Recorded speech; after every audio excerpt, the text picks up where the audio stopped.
সত্যিকার অর্থে এই পিঠা খাওয়ার পরে আমি নিজেও অবাক হলাম এবং এটার দাম শোনার পরে আরো সবচেয়ে বড় অবাক হলাম যে এই পিঠার দাম এত, এবং এই পিঠাটা উনি নিজেই বানায়। এবং এই ভিডিও দেখার পরে আপনারাও সত্যিকার অর্থে অবাক হবেন। এই কাকা এটা কি কাকা? হ্যাঁ কি আপনি বানান বাড়ি করেন একটা দিতে। মিষ্টি বেশি গেলে চিনি নিয়ে খাইও।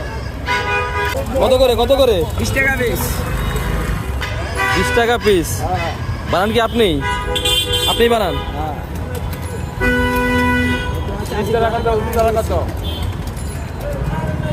এটা ভিডিও আছে ভিডিও করা লাগবে না।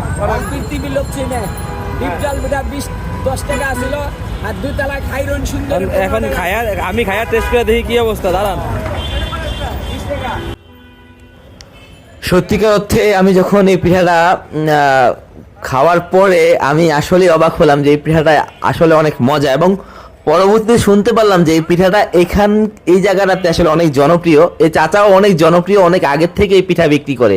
তো রাস্তার ধারে আসলে অনেক সময় অনেক খাবার যে অনেক খারাপ হয় এরকম কিন্তু না। এই পিঠা খাওয়ার পরে আমি আসলে নিজে একটু অবাক হয়েছি, এবং এই পিঠাটা আসলে অনেক মজা, এবং আমি যখন এখানে আসবো আবার এই পিঠাটা খাবো। সবাই ভালো থাকবেন, আজকের মতো এখানে বিদায় নিচ্ছি। আল্লাহ হাফেজ।